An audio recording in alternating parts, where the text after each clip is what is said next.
Students, आज देखते हैं कार्बोहाइड्रेट मेटाबॉलिज्म के अंतर्गत ग्लूकोनियोजेनेसिस। ग्लूकोनियोजेनेसिस होता क्या है? इसमें जो है ग्लूको यानी ग्लूकोज, जीनेसिस यानी सिंथेसिस या बनना। ठीक है, ग्लूकोज जो है बनेगा। जनरली जो है ग्लूकोज कार्बोहाइड्रेट से बनता है, लेकिन यहाँ पे जो है ग्लूकोज किससे बनेगा? Non carbohydrate source. आपको याद रखना है ग्लूकोनियोजेनेसिस। नियो मीन्स आपको याद रखने के लिए न्यू चीज, नई चीज़ों से ग्लूकोज का फॉर्मेशन। नई चीज यानी नए नॉन कार्बोहाइड्रेट सोर्स।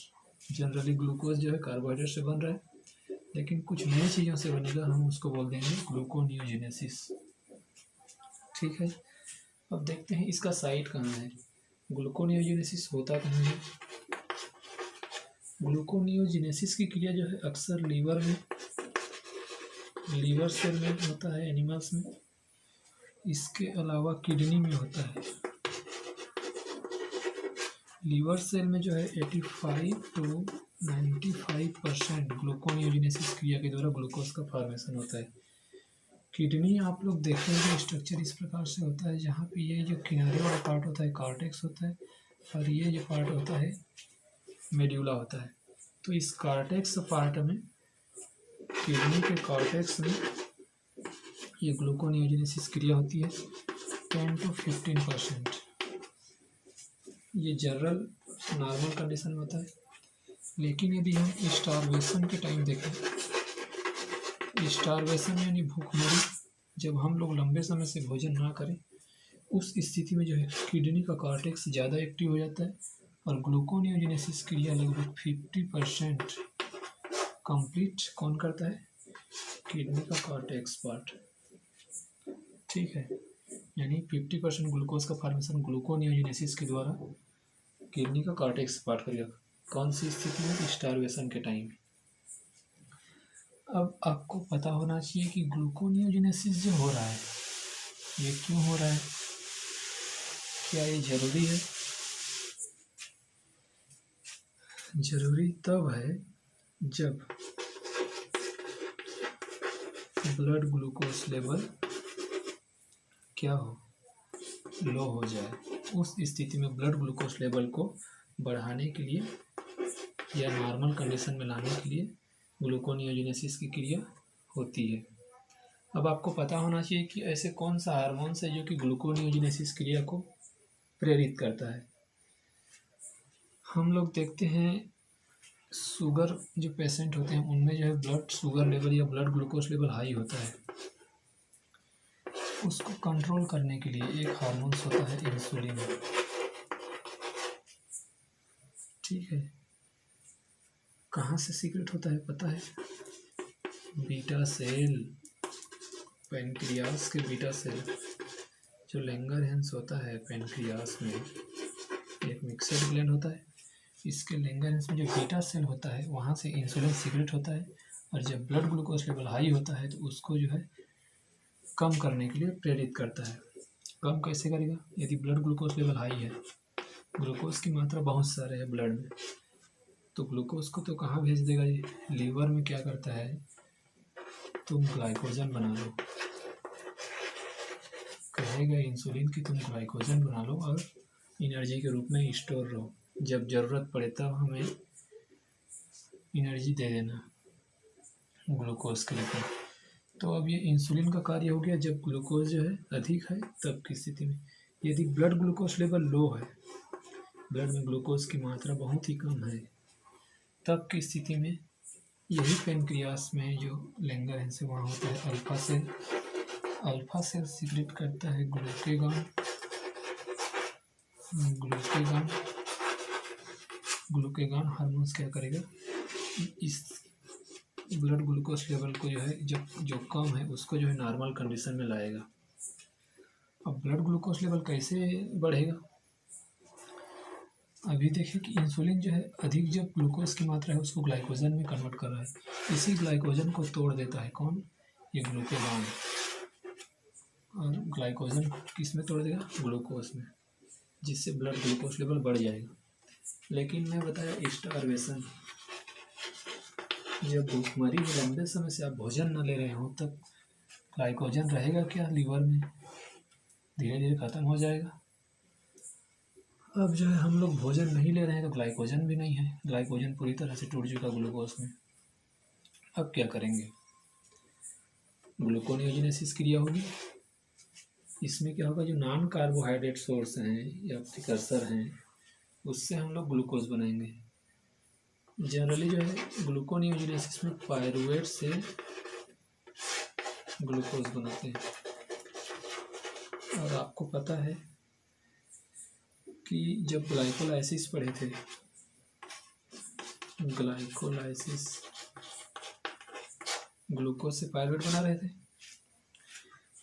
अब ग्लूकोनियोजिनेसिस में क्या हो रहा है, पायरुवेट से ग्लूकोज बना रहे हैं। तो आपको हमेशा याद रखना चाहिए कि ग्लाइकोलाइसिस का उल्टा होता है कौन, ग्लूकोनियोजिनेसिस। ग्लूकोनियोजिनेसिस पायरुवेट से ग्लूकोज बना रहा है और ग्लाइकोलाइसिस ग्लूकोज से पायरुवेट बना रहा है, ठीक है। लेकिन ये पायरुवेट के अलावा और जो नॉन कार्बोहाइड्रेट सोर्स जैसे कि 3 कार्बन कंपाउंड होते हैं, ग्लिसरॉल, लैक्टेट, इसके अलावा एलानिन जो अमीनो एसिड है, एलानिन के अलावा जो अदर अमीनो एसिड हैं, जो भी अमीनो एसिड है जो क्या बनाते हैं, ग्लूकोज फॉर्मेशन में या ग्लूकोनियोजिनेसिस में भाग लेते हैं, उसको जो है ग्लूकोजेनिक अमीनो एसिड कह देते हैं। आपको याद रखना है कि 2 अमीनो एसिड ऐसे हैं जो कि ग्लूकोनियोजिनेसिस में भाग नहीं लेते, लाइसिन एंड ल्यूसीन। आसान है बहुत, दोनों एल से शुरू हो रहे हैं। लाइसिन एंड ल्यूसीन जो है ये दोनों ग्लूकोनियोजिनेसिस क्रिया में भाग नहीं लेंगे, ठीक है। इसके अलावा ग्लिसरॉल देखिए, लैक्टेट देखिए, एलानिन देखिए। इसके अलावा जो क्रेब्स साइकिल के कुछ इंटरमीडिएट्स होते हैं, इंटरमीडिएट ये भी बनाते हैं ग्लूकोज। पायरुवेट बनाएंगे पहले, फिर ग्लूकोज बनाते हैं। अभी जैसे मैं बताया लाइसिन एंड ल्यूसीन जो कि किसमें भाग नहीं लेते, ग्लूकोनियोजिनेसिस। उसी प्रकार से क्रेब्स साइकिल कहाँ से स्टार्ट होता है, एसिटिल कोएंजाइम ए, ठीक है। ये भी जो है पायरुवेट नहीं बना सकता, इसलिए ये भी इस क्रिया में भाग नहीं लेता है। एसिटिल कोएंजाइम ए तो कार्बन कंपाउंड है, तो आपको क्वेश्चन आना चाहिए कि ये क्यों नहीं भाग लेता, एसिटिल ग्लूकोज क्यों नहीं बना सकता। तो ये जितने भी एनिमल्स हैं, एनिमल सेल की क्षमता नहीं होती कि two carbon compound acetyl coenzyme A है, इसको ग्लूकोज में या पायरुवेट में कन्वर्ट कर सके, ठीक है। ये एनिमल सेल में इनकी क्षमता नहीं होती। लेकिन कुछ प्लांट एंड माइक्रो ऑर्गेनिजम्स होते हैं जिनमें ये क्षमता होती है, जहाँ पे एसिटिल कोएंजाइम पायरुवेट बना सकता है, फिर पायरुवेट से हम लोग ग्लूकोज प्राप्त कर सकते हैं। तो ये एक्सेप्शन है। तो जनरली जो है एनिमल में ये एसिटिल कोएंजाइम ये पायरुवेट निर्माण में भाग नहीं लेता। इतना क्लियर है। अब देखते हैं कैसे बनता है। हम लोग ग्लाइकोलाइसिस का उल्टा बताया अभी ग्लूकोनियोजिनेसिस को। ग्लाइकोलाइसिस में क्या बन रहा था, ग्लूकोज 6 फास्फेट, फ्रक्टोज 6 फास्फेट, फिर फ्रक्टोज 1,6 बिस फास्फेट, यहाँ से फास्फोइनॉल पायरुवेट और पायरुवेट। आपको याद रखना है कि मैंने बताया था ग्लूकोज का ग्लाइकोलाइसिस का जो फर्स्ट, थर्ड और 10th स्टेप, यही तीनों स्टेप हैं जो कि क्या हैं, इरिवर्सिबल थे। बाकी सभी क्या थे, रिवर्सिबल स्टेप थे, बाकी जितने भी स्टेप थे। तो हम लोग इस ग्लूकोनियोजेनेसिस क्रिया में क्या कर रहे हैं, रिवर्स जा रहे हैं, नीचे से ऊपर जा रहे हैं। ठीक है, पायरुवेट से हम लोग ग्लूकोज बना रहे हैं। तो हमको जो है इन स्टेप्स को चेंज करने की ज़रूरत है क्या? यहाँ पे एंजाइम भी चेंज करने की ज़रूरत नहीं है, ऑटोमेटिक रिवर्सिबल है, कन्वर्ट हो सकते हैं दूसरे में। लेकिन जो फर्स्ट, थर्ड और 10th स्टेप है, यही तीनों स्टेप को हमको चेंज करना है। यानी फास्फोइनॉल पायरुवेट पायरुवेट बनाता है, लेकिन पायरुवेट जो है इसको बनाने में 2 प्रक्रियाओं से होकर गुजरता है, तब बना पाता है। ठीक है, पहले ये बनाता है ऑक्जेलो एसिटिक एसिड, फिर ऑक्जेलो एसिटिक एसिड बनाता है फास्फोइनॉल पायरुवेट। यहाँ पे एक एटीपी का यूज़ होता है, यहाँ पे जीटीपी यूज़ होता है। इसके अलावा जो यहाँ एंजाइम है कार्बोक्सिलेस, आपको पता होना चाहिए कि पायरुवेट कितने कार्बन वाला है, 3 कार्बन। पायरुवेट पहले कैसे बनता है, एलानिन बना सकता है पायरुवेट, लेक्टेट बना सकता है।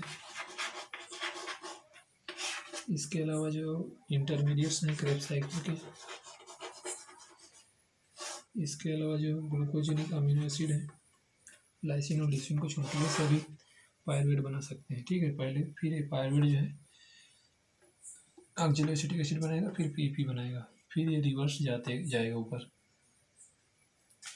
अब देखते हैं यहाँ कार्बोक्सिलेस एंजाइम यूज़ होता है, जो कि एक एटीपी का यूज़ करके ये पायरुवेट को कन्वर्ट करेगा ऑक्जेलो एसिटिक एसिड। यहाँ उसी प्रकार से कार्बोक्सी काइनेस, अभी मैं बताया कि ये 3 कार्बन कंपाउंड है। अब हम लोग क्रेब्स साइकिल में पढ़े थे, क्या पढ़े थे कि एसिटाइल कोएंजाइम ए, जो कि 2 कार्बन वाला है, 4 कार्बन वाले ऑक्जेलो एसिटिक एसिड से मिलकर सिट्रेट बनाया था। ये 4 कार्बन वाला है, तो ऑक्जेलो एसिटिक एसिड 4 कार्बन वाला है, ये 3 कार्बन वाला है, तो इसको एक और कार्बन चाहिए यहाँ। तो कार्बोक्सिलेस एंजाइम क्या करता है, एक CO2 ऐड कर देता है, जिससे जो है पायरुवेट 4 कार्बन वाला ऑक्जेलो एसिटिक एसिड बना लेता है। अब ये 4 कार्बन वाला ऑक्जेलो एसिटिक एसिड फास्फोइनॉल पायरुवेट में कार्बोक्सी काइनेस एंजाइम के द्वारा कन्वर्ट होता है। अब देखते हैं इस एंजाइम के बारे में। सबसे पहले देखते हैं कार्बोक्सिलेस, ये कहाँ पाया जाता है। कार्बोक्सिलेस हमेशा पाया जाएगा माइटोकॉन्ड्रिया में। कहाँ पाया जाएगा, माइटोकॉन्ड्रिया के मैट्रिक्स में, ये आपको याद रखना है। और जो कार्बोक्सी काइनेस है,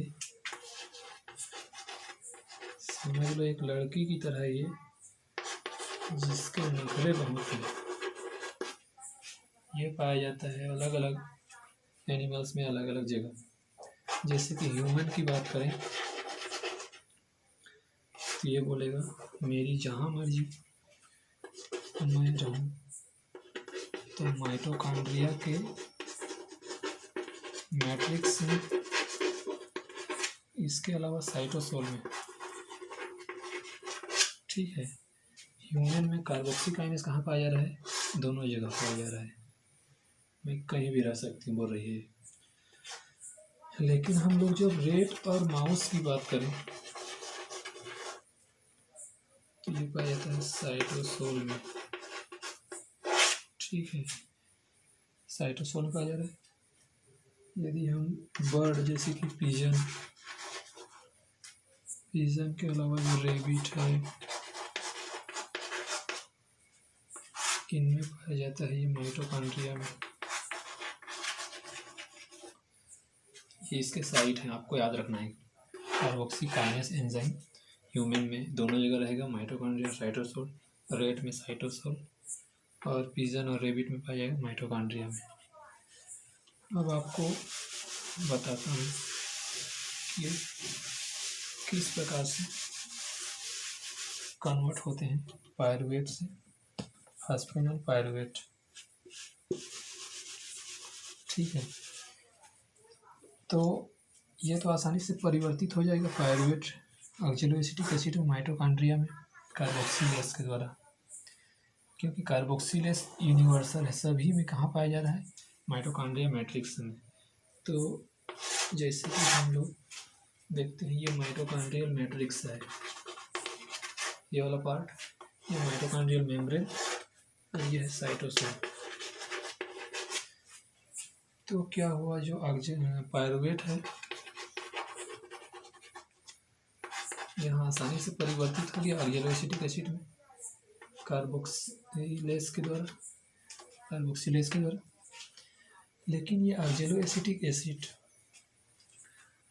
ह्यूमन में है तो ठीक है, क्योंकि ह्यूमन में क्या होता है, कार्बोक्सीकाइनेस जो है दोनों जगह है, माइटोकॉन्ड्रियल मैट्रिक्स में भी है कार्बोक्सीकाइनेस और यहाँ भी है कार्बोक्सीकाइनेस, तो आसानी से ऑक्जेलोएसिटिक एसिड फॉस्फोइनॉल पायरुवेट बना लेगा यहाँ ह्यूमन की बात करें तो। इसके अलावा जैसे बर्ड, पिजन और रेबिट बताया, उसमें भी माइटोकॉन्ड्रिया में पाए जाते हैं, तो आसानी से ये बना लेगा ऑक्जेलोएसिटिक एसिड फॉस्फोइनॉल पायरुवेट। लेकिन यदि हम लोग रेट या माउस की बात करें तो ये कहाँ पाया जाता है, साइटोसोल में। तो उस स्थिति में क्या ऑक्जेलोएसिटिक एसिड यहाँ फॉस्फोइनॉल पायरुवेट बना पाएगा, नहीं बना पाएगा, क्योंकि यहाँ कार्बोक्सीकाइनेस मैट्रिक्स में प्रेजेंट नहीं है। कहाँ है ये, साइटोसोल में प्रेजेंट है। तो ऑक्जेलोएसिटिक एसिड को कहाँ जाना पड़ेगा, साइटोसोल में जाना पड़ेगा, लेकिन ये असमर्थ होता है इस मेम्ब्रेन को पार करने में।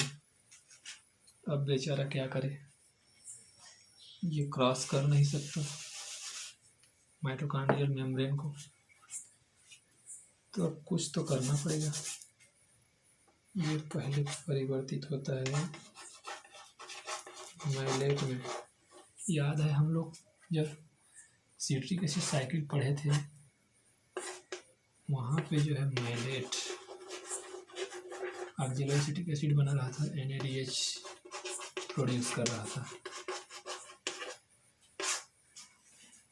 तो हम लोग जो है इसको हम लोग अब कन्वर्ट कर रहे हैं ग्लूकोनियोजेनेसिस में, ऑक्जेलोएसिटिक एसिड को माइलेट। तो यहाँ पे जो है NADH की ज़रूरत पड़ती है, NADH के रूप में एनर्जी देते हैं और ये माइलेट में कन्वर्ट हो जाता है। अब ये माइलेट जो है आसानी से इस मेम्ब्रेन को पार कर जाता है और कहाँ पहुँच जाता है, साइटोसोल में। लेकिन माइलेट जो है फॉस्फोइनॉल पायरुवेट नहीं बना सकता। ठीक है, माइलेट ये फॉस्फोइनॉल पायरुवेट नहीं बना सकता, बनाएगा कौन, ऑक्जेलोएसिटिक एसिड। तो माइलेट फिर से कन्वर्ट होगा ऑक्जेलोएसिटिक एसिड में, NADH लगा रहे थे, फिर यहाँ NADH प्रोड्यूस होगा, जिस प्रकार से यहाँ हुआ था। तो ये ऑक्जेलोएसिटिक एसिड बना लिया साइटोसोल में आके, अब ये आसानी से बना सकता है फॉस्फोइनॉल पायरुवेट। ठीक है, फॉस्फोइनॉल पायरुवेट बना सकता है। ये किस में हम लोग देख रहे थे, रेट या माउस में। तो इस प्रकार से फॉस्फोइनॉल पायरुवेट बन गया। अब आपको याद रखना है, यहाँ बताया था मैं कि पायरुवेट से जब ऑक्जेलोएसिटिक एसिड बना, यहाँ पे ATP की जरूरत पड़ती है, और ऑक्जेलोएसिटिक एसिड से फॉस्फोइनॉल पायरुवेट जब बनता है, ऑक्जेलोएसिटिक एसिड फॉस्फोइनॉल पायरुवेट, तो यहाँ पे GTP की ज़रूरत पड़ती है।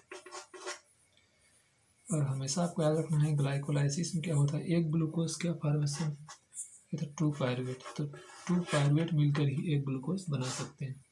तो यहाँ पे 2 ATP और 2 GTP यूज़ होता है। उसके बाद हम लोग देखे थे जब ग्लाइकोलाइसिस पढ़े थे,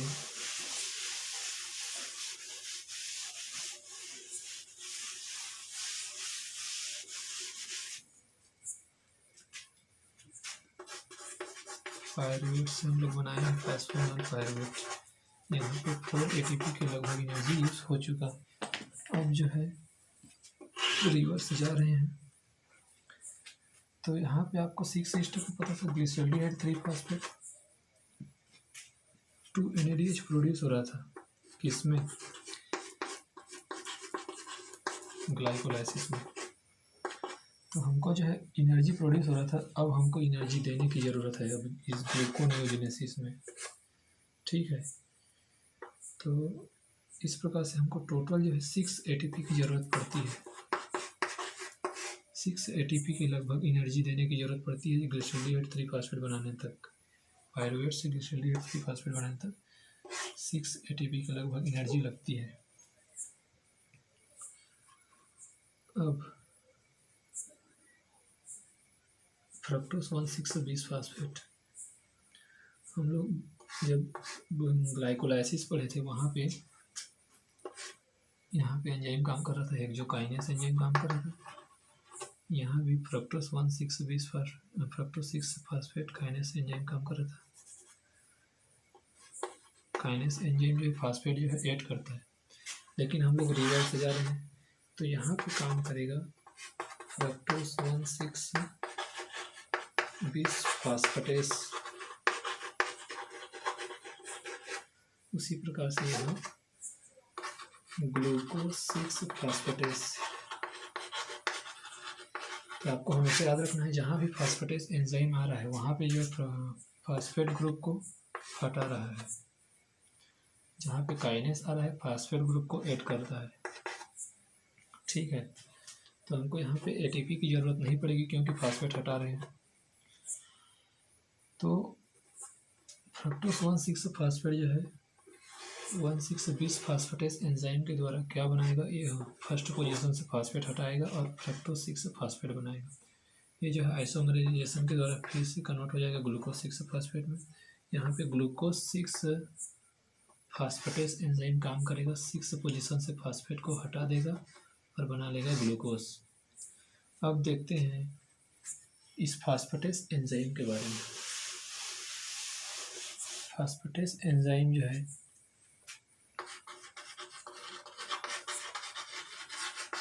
फॉस्फेटेस एंजाइम कहाँ होता है? ये लीवर में होते हैं और किडनी के कॉर्टेक्स में होते हैं, लेकिन हमको पता होना चाहिए कि कहाँ नहीं होते हैं। ये जो है ब्रेन एंड मसल्स में नहीं पाए जाते। कौन नहीं पाए जाते? Phosphatase enzyme. तो हम लोग जब अधिक काम करते हैं, अधिक कसरत करते हैं या अधिक दिमाग चलाते हैं, उस टाइम जो है हमको ग्लूकोज ज़रूरत पड़ती है। ठीक है, तो क्या होगा, जैसे ये ब्लड है, ब्लड वेसल है, लीवर है, ये मसल्स सेल है। तो अब हम लोग जो है अधिक मेहनत कर रहे हैं, उस स्थिति में एनर्जी जो है खपत हो रही है, ग्लूकोज लेवल लो हो रहा है, तो मसल्स में हमको जो है दर्द महसूस होता है जब अधिक काम करते हैं। क्यों होता है? क्योंकि यहाँ पे हमको जो है ग्लूकोज प्राप्त करने के लिए ग्लूकोनियोजेनेसिस की क्रिया नहीं हो पा रही है। ग्लूकोनियोजेनेसिस होने के लिए क्या करना पड़ेगा? ग्लूकोज से जो पायरुवेट बना है, यानी टूटा है ग्लूकोज पायरुवेट में, तो ये प्रक्रियाएं तो कर लेंगी, ठीक है, लेकिन यहाँ पे आके रुक जाएंगे। फ्रक्टोज 1,6-20-फॉस्फेट के बाद फ्रक्टोज 6-फॉस्फेट में कन्वर्ट नहीं होगा क्योंकि फॉस्फेटेस एंजाइम यहाँ अनुपस्थित है मसल सेल में। तो क्या करेगा, फॉस्फेटेस एंजाइम कहाँ होता है? लीवर में होता है। तो ब्लड के थ्रू जो है ये यहाँ जाएगा, फ्रक्टोज 1,6-20-फॉस्फेट और लीवर सेल में चला जाएगा। अब लीवर सेल में ब्लड के द्वारा पहुँचाया जाता है और यहाँ पे क्या होता है, फॉस्फेटेस एंजाइम पाया जाता है। अब जो है आसानी से यहाँ हम लोग ग्लूकोज बना सकते हैं। अब ये फिर से ब्लड के माध्यम से मसल सेल में पहुँचा दिया जाता है। तो ये होता है प्रक्रिया। ग्लूकोनियोजेनेसिस मसल्स और ब्रेन में नहीं पाए जाएंगे, ठीक है। ये हो गया ग्लूकोनियोजेनेसिस। आज के लिए बस इतना ही।